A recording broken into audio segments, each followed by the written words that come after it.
되었지만 하나님께서 그들을 영원히 버리신 것은 아니었으므로 그들에게는 구원의 날이 예비되어 있었던 것이다. 하나님께서 그들을 영원히 버리신 것은 아니었어요. 그죠? 그것이 구원의 날이 되었다라고 말씀하고 있습니다. 하나님께서는 그들을 버리지 않으시고 구원의 날이 됩니다. 오바다 선지자의 예언은 역시 소에서 그대로 성취되어서 이스라엘은 회복되어 예루살렘으로 다시 돌아올 수가 있었죠. 우리는 역사를 알기 때문에 압니다. 시온이 공평으로 구속됐다. 이사야 1장 24절에 보면 시온은 정의로 구속함을 받고 그 돌아온 자들은 공의로 구속함을 받으리라. 백성이 다 의롭게 됩니다. 시편 60편 21절에 내 백성이 다 의롭게 되어 영원히 땅을 차지하리니 그들은 내가 심은 가지요 내가 손으로 만든 것으로 나 영광을 나타낼 것인즉. 다윗이 무너진 천작이 회복되기도 하죠. 아모스 9장 11절에 보면 그날에 내가 다윗의 무너진 장막을 일으키고 그것들의 틈을 막으며 그 허물어진 것을 일으켜서 옛적과 같이 세우겠다고 말씀하세요. 그래서 영적 이스라엘의 회복입니다. 이스라엘의 회복은 단지 이스라엘의 민족적인 구원만을 의미한 것이 아니라 하나님 나라를 승리와 완성이라는 의미를 지니고 있어요. 즉 신약시대 그리스도의 복으로 그 복음 안에서 성도들의 승리에서 하나님 나라 자녀가 되었다는 것을 의미하고 있죠. 그러므로 이 오바댜 1장 말씀에서 이스라엘의 회복은 이중적인 예언의 성격을 띠고 있는데 구원자들이 시온산에 올라와서 에서의 산을 심판하고 나라가 야훼께 속한다는 증거는 그리스도께서 재림하실 때 심판주로 오셔서 모든 악의 세력을 멸하고 영원한 하나님 나라를 세우실 것을 예언하고 있다. 이방국의 멸망과 이스라엘의 회복에 대한 약속은 오늘날 성도들이 세상에서 악의 세력에게 핍박을 받으며 언제나 실패하는 것 같지만 결국에는 하나님 나라 백성이 승리해서 악한 세력을 멸하고 하나님 나라가 이 땅에 온전히 세워질 것이라는 소망의 말씀이라는 것. 유다가 영원히 서게 된다고 요엘 3장 20절에 유다는 영원히 있겠고 예루살렘은 대대로 있으리라. 거룩하다 칭함을 받아요. 이사야 4장 3절에 시온에 남아있는 자 예루살렘에 머물러 있는 자 곧 예루살렘 안에 생존한 자 중 기록된 모든 사람은 거룩하다 칭함을 얻으리로다. 야훼 이름을 부르는 자의 구원입니다. 요엘 2장 32절에 누구든지 야훼 이름을 부르는 자는 구원을 얻으리니 이는 나 야훼의 말대로 시온산과 예루살렘에서 피할 자가 있을 것임이라. 남은 자 중에 나 야훼의 부름을 받은 자가 있을 것이니라. 이렇게 말씀하고 있습니다.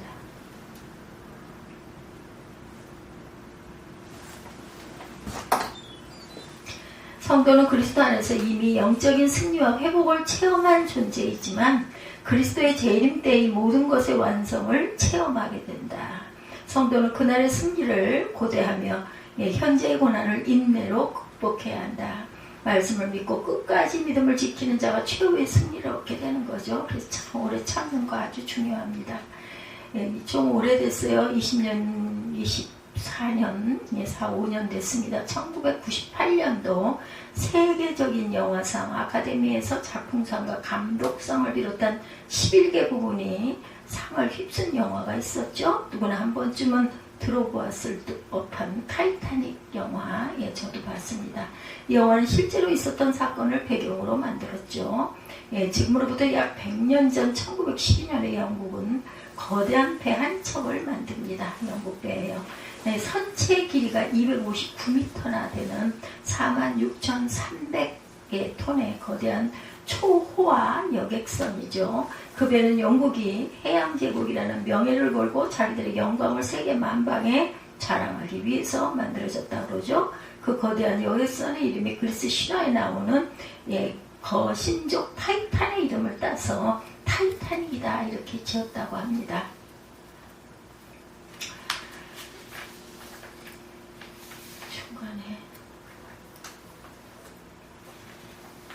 사람들은 그 배를 가리켜서 하나님도 침몰시킬 수 없는 배다 이렇게 자랑을 했다고 그러죠. 이 배가 처음 출항할 때 온 세상에 떠들썩했겠죠.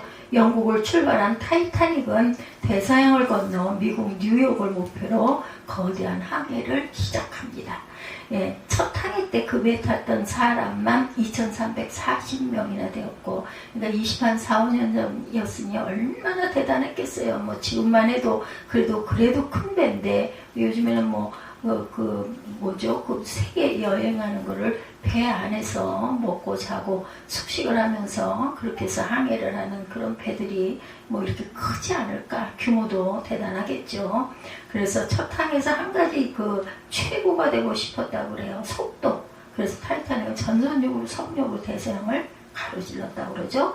미국 뉴욕에 도착했을 때, 미국 뉴욕에 도착했을 때 최고로 크고 튼튼한 배, 최고로 호화스러울 뿐만 아니라 최고로 빠른 배라는 칭찬을 받고 싶었다고 합니다. 그래서 선장은 최고로 빠른 속도로 가라고 재촉을 합니다. 근데 첫 항해를 나섰던 그 거대하고 호화로운 배가 4월 14일 뉴펀들랜드 해역에서 빙산에 부딪혀서만 침몰을 하고 말죠. 승선자 2340명 중에 무려 1500명이 이 배와 함께 바닷속으로 수장이 되고 간신히 노약자들과 함께 711명이 살아남게 됩니다. 해양 사고 중에서 최고로 큰 사고였다고 그러죠. 후에 역사는 타이타닉을 바벨탑 사건에 견줄 수 있는 인간의 교만이 만들어낸 비극 중의 비극이다, 이렇게 평가하고 있다고 그래요. 하나님도 침몰시킬 수밖에 없다고 자랑할 만큼 크고 튼튼한 타이타닉이 첫 항해에서 1500명과 함께 바다에 수장된 것은 인간의 교만에 내리신 하나님의 심판의 벌이 아니었겠는가. 엄청난 과학의 발달로 인해서 현대 인간들은 자신들의 머리를 자랑하고 자신들의 과학적 지식과 발명품을 자랑하며 얼마나 큰 교만에 빠져 있는 것일까. 세상이 정말 이상하게 돌아가고 있습니다. 현대 지식사회만이 교만에 빠져 있는 것이 아니고, 우리가 인정하고 싶지 않을지라도 교만이라는 죄악은 우리 모든 인간의 마음속에 자리 잡고 있는 가장 무서운 인류의 적이다. 중세의 가장 위대한 철학자였던 토마스 아퀴나스가 지적한 대로 교만은 모든 죄악의 어머니다, 이렇게 말하고 있다고 그러죠. 모든 죄의 뿌리에 교만이 있습니다. 교만이 우리 인간으로 하여금 죄악에 허우적거리며 살게 만들어요. 교만은 우리를 이렇게 정의를 내릴 수가 있어요. 자기 자신의 위대함과 훌륭함에 도취되어 있는 상태다. 자신의 작은 위대함과 별 볼 일 없는 훌륭함에 도취되어서 자신을 자랑하고 자신을 뽐내는 것. 우리는 무언가 남보다 조금만 더 나은 것이 있다면 그것을 자랑하고 싶어하죠. 그것을 사람들에게 드러내고 싶어합니다. 사람들이 그것을 인정해주지 않으면 견디지를 못해요. 누군가가 그것을 인정해주지 않고 오히려 비난하면 즉시 죽자 살자 하고 싸우고 덤벼들죠. 우리는 우리 안에 남보다 조금 더 나은 것처럼 생각되는 뭔가가 있다는 것을 알게 되면 그것 때문에 교만이라고 하는 무서운 대적의 표적이 되고 맙니다. 성경 잠언 16장 18절, 교만은 패망의 선봉이요 거만한 마음은 넘어짐의 앞잡이니라. 오늘 우리가 읽은 오바다서에 나오는 내용이 바로 그러한 내용들입니다. 오바다서는 무척 짧은 본문의 내용이지 1장이니까 그래서 별 내용이 있겠는가 생각이 들지만 실제로 들어가서 천천히 살펴보게 되면 우리가 짚고 교훈을 삼아야 할 내용이 의외로 아주 많습니다. 아마도 여기 앉아 계신 분들 오바다라는 책을 처음 보시거나 있는 줄도 몰랐던 분들도 계실 거예요. 근데 본문 말씀을 또한 들어본 기회 또한 많지 않았겠죠. 왜냐하면 성경의 가장 짧은 1장으로 구성되어 있고 내용적인 부분에서도 심판의 내용이 많기 때문에 말씀 전하기가 아주 어렵기도 합니다. 그러나 길이가 짧아도 성경이고 성경은 길이가 중요한 것이 아니고 그 속에 담겨져 있는 하나님께서 우리를 향하신 뜻이 중요한 거죠. 오바다서의 역사적인 배경, 성경에 나타난 주전 13세기 에돔인들은 이스라엘 민족이 출국할 당시에 이미 한 왕을 모시고 있었어요. 그러한 중심으로 왕을 중심으로 한 그런 민족 국가를 형성하고 있었다고 그래요. 그 후에 여러 차례에 걸쳐서 이스라엘과 대립관계에 있었고 주전 605년에 바벨론의 속국이 됩니다. 그러다가 주전 587년 바벨론이 유다를 침공했을 때 바벨론에 합세를 해서 유다 민족을 유린하기에 이르렀던 그런 나라다. 그래서 오바다서는 유대 민족이 바벨론에서 포로로 생활을 하고 있을 때 오바다 선지자를 통해 에돔에 대한 심판과 이스라엘의 회복에 대해서 말씀하고 있는 책이라고 보시면 됩니다. 이 사건의 모두를 언급할 수는 없지만 대표적으로 에돔의 죄는 과연 무엇일까? 그것은 지형적인 교만, 오늘 읽지는 않았지만 본문 3, 4절에 제가 앞에서 읽어서 봤죠. 너의 마음의 교만이 너를 속였도다. 바위 틈에 거주하며 높은 곳에 사는 자여, 내가 마음에 이르기를 누가 능히 나를 땅에 끌어내겠느냐 하니 내가 독수리처럼 높이 오르며 별 사이에 깃들일지라도 내가 거기에서 너를 끌어내리리라. 야훼의 말씀이니라. 에돔은 야곱의 쌍둥이 형에는 에서의 후예들이죠. 그 에돔 족속은 사해 남동쪽에 바위가 많은 산악지대에 살고 있습니다. 바위 틈에 살았던 그런 민족입니다. 그런 집에서 살았다고 해. 또 수도인 페트라는 약 3km에 이르는 좁은 안반을 계속 통과해야만 들어갈 수가 있다고 합니다. 그래서 아무리 많은 군사가 공격해 온다 해도 적은 군사를 가지고도 그를 막아낼 수가 없었다. 이런 자연적인 여건은 에돔을 난공불락의 섬으로 만들어 줍니다. 감히 어떤 세력도 에돔을 침공하거나 대적한다는 것은 불가능한 것처럼 보였다. 그들 자신도 3절 후반에 누가 너희 나를 땅에서 끌어내리겠느냐 이렇게 말하죠. 4절에도 내가 독수리처럼 높이 오르며 별 사이에 깃들일지라도 내가 거기에서 너를 끌어내리리라. 누가? 야훼의 말씀이니라. 에돔의 교만은 그들의 믿음의 근거가 하나님이 아닌 엉뚱한 곳에 있었기 때문에 결국 하나님의 심판을 피할 수가 없었다. 계속해서 6, 7절을 보면 에서가 어찌 그리 수탈되었는가, 그 감춘 보물이 어찌 그리 빼앗겼는가. 너와 역주한 모든 자들이 다 너를 쫓아 변경에 이르게 하며 너와 화목하던 자들이 너를 속여 이기며 내 먹을 것을 먹는 자들이 내 아래에 함정을 파니 내 마음에 지각이 없음이로다. 이렇게 말씀하세요. 에돔이 믿음의 근거를 두었던 그 동맹국들에 의해서 오히려 배신을 당하게 되고 결국 에돔에게 모든 것을 빼앗기고 멸망하게 된다. 에돔이 어떻게 되었어요? 에돔은 바벨론의 느부갓네살 왕에 의해서 침략을 당해서 황폐해졌고 로마 제국의 침략으로 완전히 무너지고 맙니다. 그리고 현재 에돔 땅은 지구상에서 가장 심한 폐허가 되고 말았다. 결론은요, 에돔의 자신을 지켜주리라고 생각했던 지형적인 조건, 또한 물질적인 풍요, 동맹국가 이연합, 풍부한 지식과 지혜를 갖춘 인재들이었지만 하나님께서는 이 모든 것을 단번에 부숴버리신다라는 것. 오늘 우리도 야훼를 의지한다고 말은 하지만 궁극적으로 세상적인 기준들이 우리를 보호해 줄 것이라고 믿을 때 그것이 교만이 된다라는 것. 오늘 우리 성도께서 믿음의 근거를 어디에 두고 살아가고 계십니까? 여러분들 오직 우리 하나님께만 두어야 할 줄로 믿습니다. 오직 하나님만 의지해야 돼요. 우리의 환경이, 우리의 위치가, 우리의 지혜를 의지하는 것이 아니라 모든 축복과 은혜의 근원은 오직 하나님께 있으므로 하나님을 의지해야 한다라는 것. 두 번째로 에돔의 죄는 에돔이 유다에게서 행한 행위와 태도에 있었어요. 죄는 유다에게 많은 폐악을 끼쳤죠.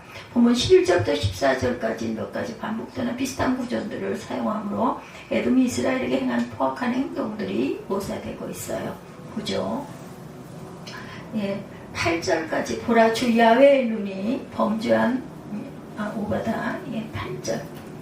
야훼의 말씀이라 그날 내가 에돔에서 지혜 있는 자를 멸하며 에서에 사냐 지가 있는 자를 멸하지 아니하겠느냐. 드마나 내 용사들이 놀랄 것이라. 이로 말미암아 에서의 산에 있는 사람은 다 죽임을 당하여 멸절되리라. 내가 내 형제 야곱에게 행한 포악으로 말미암아 부끄러움을 당하고 영원히 멸절되리라. 내가 멀리 섰던 날 곧 이방인이 그의 재물을 빼앗아가며 외국인이 그의 성문에 들어가 예루살렘을 얻기 위하여 제비 뽑던 날에 너도 그들 중에 한 사람 같았느니라. 내가 형제의 날 곧 그 재앙의 날에 방관될 것이 아니며 유다 자손이 패망하는 날에 기뻐할 것이 아니며 그 고난의 날에 내가 입을 크게 벌릴 것이 아니며 내 백성이 환난을 당하는 데는 내가 그 성문에 들어가지 않을 것이며 환난을 당하는 날에 내가 그 고난을 방관하지 않을 것이며 환난을 당하는 날에 내가 그 재물에 손을 대지 않을 것이며 내 거리에 서서 그 도망하는 자를 막지 않을 것이며 고난의 날에 그 남은 자를 원수에게 넘기지 않을 것이니라. 15절에 야훼께서 만국을 벌할 날이 가까웠나니 내가 행한 대로 너도 받을 것인즉 내가 행한 것이 내 머리로 돌아갈 것이라. 너희가 내 성산에서 마신 것 같이 만국인이 항상 마시리니 곧 마시고 삼켜서 본래 없던 것 같이 되리라. 오직 시온산에서 피할 자가 있으니 그 신이 거룩할 것이요 야곱 족속은 자기 기업을 누릴 것이며 야곱 족속은 불이 될 것이며 요셉 족속은 불꽃이 될 것이요 에서 족속은 시끄러기가 될 것이라. 그들이 그들 위에 불어서 그들을 불사를 것인즉 에서 족속에 남은 자가 없으리니 여호와께서 말씀하셨느니라. 그들 위에 불어서가 아니라 붙어서 제가 안경이 이렇게 좀 힘이 드네요. 그들이 네겝과 에서의 삶과 평지와 블레셋을 얻을 것이요 또 그들이 에브라임의 들과 사마리아의 들을 얻을 것이며 베냐민은 길르앗을 얻을 것이며 사로잡혔던 이스라엘의 많은 자손은 가나안 사람에게 속한 이 땅을 사르밧까지 얻을 것이며 예루살렘에서 사로잡혔던 자들 곧 스바낫에 있는 자들은 네겝의 성읍들을 얻을 것이니라. 구원받은 자들이 시온산에 올라와서 에서의 산을 심판하리니 나라가 야훼께 속하리라. 모든 것이 빼앗길 것이라는 거죠. 13절에 말씀하셨던 부분이 바로 그 사람들이 힘써 노를 저어 배를 육지로 돌리고자 하다가 바다가 그들을 향하여 점점 흉흉함으로 13절 말씀. 내 백성이 환난을 당하는 날에 내가 그 성문에 들어가지 않을 것이며 환난 당하는 날에 내가 그 고난에 방관하지 않을 것이며 환난을 당하는 날에 내가 그 재물에 손을 대지 않을 것이니 내 거리에서도 도망하는 자를 막지 않을 것이고 고난의 날에 그 남은 자를 원수에게 넘기지 않을 것이라. 여기서 만국을 벌할 날이 가까웠다 이렇게 말씀하고 계세요. 12절 내가 형제의 날 곧 재앙의 날에 방관할 것이 아니며 유다 자손이 패망하는 날에 기뻐할 것이 아니며 고난의 날에 내가 입을 크게 벌릴 것이 아니며 또 예루살렘의 약탈에 참여하였어요. 본문 13절이죠. 내 백성이 환난을 당한 날에 내가 그 성문에 들어가지 않을 것이며 환난을 당하는 날에 내가 그 고난을 방관하지 않을 것이며 그날에 내가 내 그 재물에 손을 대지 않을 것이며 그리고 고난의 날에 사거리에서 도망하는 자를 막고 예루살렘의 남은 자들을 적에게 넘겨주었다. 14절이죠. 내 거리에 있어서 도망하는 자를 막지 않을 것이며 고난의 날에 그 남은 자를 원수에게 넘기지 않을 것이니라. 바로 에돔은 이런 모든 포악한 행동들을 하나님의 백성들에게 행함으로 그들이 하나님의 심판을 피할 길이 없었다. 에돔은 인간의 존엄성을 파괴하는 하나님의 사랑과 구원과 정의를 악행하는 잔혹한 폭력의 죄를 저질렀다. 다른 사람도 아닌 뿌리가 같은 형제들이었는데 에돔은 다른 사람의 고통을 즐거워하며 기뻐하는 방관자적인 그런 죄를 범한 것이 바로 죄다. 에돔은 사단의 길에 서 있었어요. 에돔뿐만이 아니죠. 성경 구약 에스겔 26장에 보면 두로의 심판에 대한 말씀이 있는데 두로의 백성들은 예루살렘이 멸망하여 황폐해지면 두로의 번영의 길이 열릴 것이다 라고 확신합니다. 그래서 예루살렘이 멸망했다는 소식을 듣고 기뻐했어요. 그러나 그 기쁨도 잠시 역사가 요세푸스의 기록에 의하면 두로는 아수르의 살마네셀에 의해서 5년 동안 그 뒤에 바벨론의 느부갓네살 왕에 의해서 13년 동안 포위를 당하다가 주전 332년 헬라 알렉산더에 의해서 멸망당하고 맙니다. 다른 사람의 실패와 자질을 내 이익의 기회로 삼으려 할 때 우리도 두로와 같은 심판을 당할 수 있다는 것. 오히려 두로처럼 다른 사람의 실패와 자질을 내 이익의 기회로 삼는 것이 아니라 남의 고통을 즐거워하는 자가 아닌 함께 우는 자가 되어줄 줄 알아야 되겠다.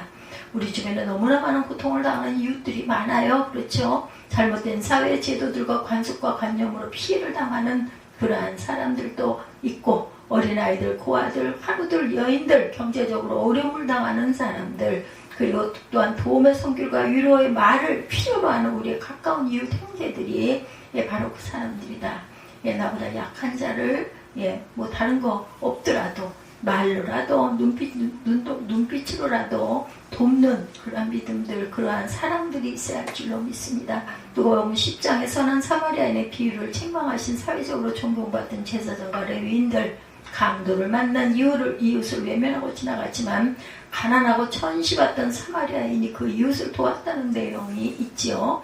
예수님이 이러한 죄를 예수 그리스도를 부정하는 행위다 이렇게 말합니다. 마태복음 25장 41절에 43절이죠. 또 왼편에 있는 자들에게 이르시되 저주를 받은 자들아 나를 떠나 마귀와 그 사자들을 위하여 예비된 영원한 불에 들어가라. 내가 줄일 때 너희가 먹을 것을 주지 아니하였고 목마를 때 마시게 하지 아니하였고 나그네 되었을 때 영접하지 아니하였고 헐벗었을 때 옷 입히지 아니하였고 병들었을 때 옥에 갇혔을 때 돌보지 아니하였느니라 하시니 이러한 죄의 근본적인 원인은 하나님께로 회개하고 돌아가는 통해가 없기 때문이다. 잠언 20장 5절이죠. 패역한 자의 길에는 가시와 올무가 있거니와 영혼을 지키는 자는 이를 멀리 하느니라.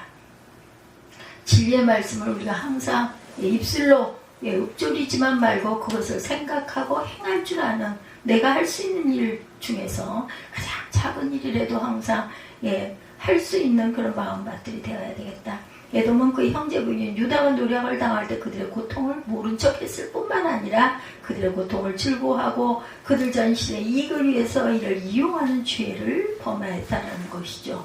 에돔의 행위는 보면 마태복음 5장 44절에 나는 너희에게 이르노니 너 원수를 사랑하며 너희를 박해하는 자를 위하여 기도하라는 주님의 말씀에 온전히 대립되는 행위를 했다.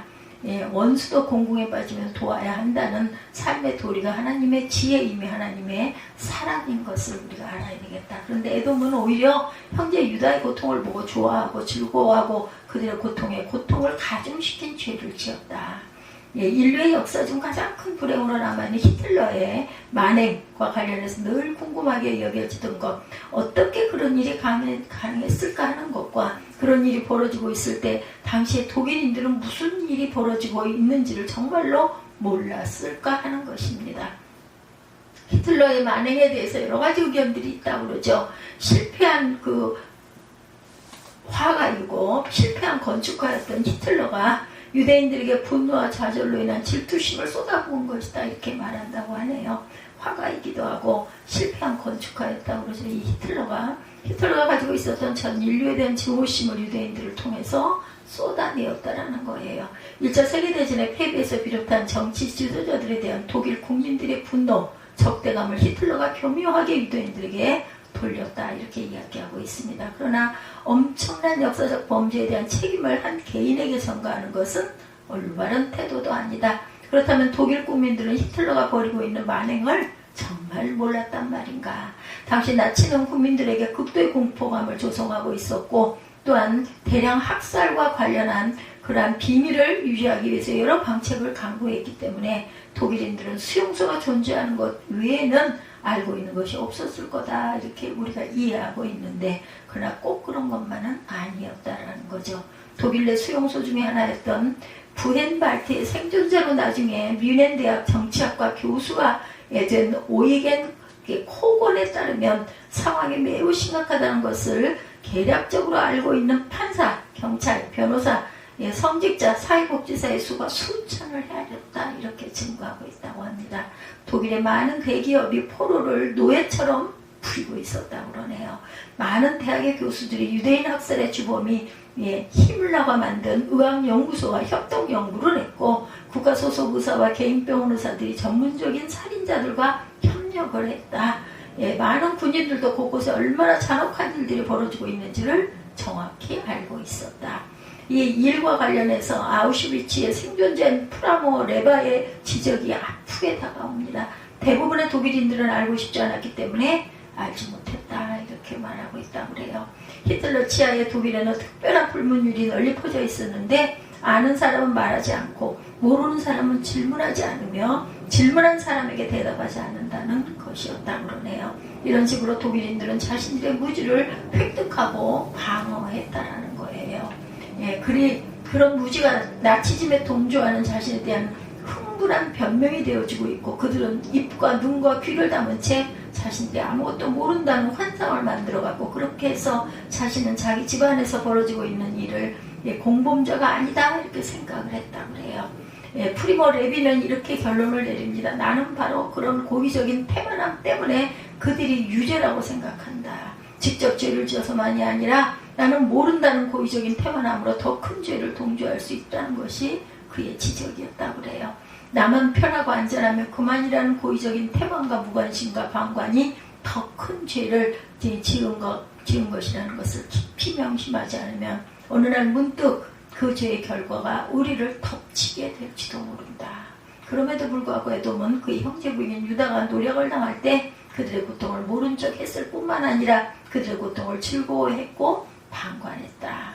이런 에돔의 죄악에 대해서 하나님께서도 보면 15절에 야훼께서 만국을 벌할 날이 가까웠나니 내가 행한 대로 너도 받을 것인즉 내가 행한 것이 내 머리로 돌아갈 것이라. 에돔의 악한 행위가 자기들은 머리로 돌아갈 것은 하나님께서 그렇게 하시기 때문이다. 그냥 안 두시죠. 꼭 갚아주십니다. 그렇기 때문에 우리는 그저 기도할 뿐이죠. 오늘날까지 이스라엘이라는 나라는 이 지구상에 남아있지만 에돔이라는 나라는 큰 적도 없어요. 하나님의 말씀이 그대로 성취되어 이루어진다는 것이죠. 마찬가지로 하나님께서 우리를 보호하시는 손길을 우리에게 떼신다고 하시면 우리는 우리의 죄악의 결과로 말미암아 희생될 수밖에 없다. 물론 때때로 하나님은 믿기 어려운 긍휼과 사랑으로 우리를 어리석은 잘못과 또 그런 결과들이 우리에게 임하는 것을 막으시기도 하시고 보호해 주시기도 하세요. 우리의 하루하루 삶 속에 하나님의 보호하심과 인도하심이 없다면 어떻게 우리가 살아갈 수 있을까?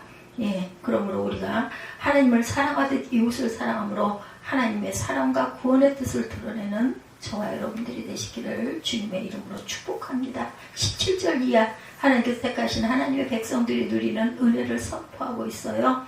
17절에서 21절까지 우리 함께 읽으시고 그리고 축도의 예배를 마치도록 합니다. 오직 시온산에서 피할 자가 있으니 그 산이 거룩할 것이요 야곱 족속은 자기 기업을 누릴 것이며 야곱 족속은 불이 될 것이며 요셉 족속은 불꽃이 될 것이요 에서 족속은 지푸라기가 될 것이라. 그들이 그들 위에 불어서 그들을 불사를 것인즉 에돔 족속에 남은 자가 없으리라. 야훼 말씀하셨느니라. 그들이 네겝과 에서의 산과 평지와 블레셋을 얻을 것이요 또 그들이 에브라임의 들과 사마리아의 들을 얻을 것이며 베냐민은 길르앗을 얻을 것이며 사로잡혔던 이스라엘의 많은 자손은 가나안 사람에게 속한 이 땅을 사르바까지 얻을 것이며 예루살렘에서 사로잡혔던 자들 곧 스바라시 있는 자들은 네겝의 성읍들을 얻을 것이니라. 구원받은 자들이 시온산에 올라와서 에서의 산을 심판하리니 나라가 야훼께 속하니라. 아멘.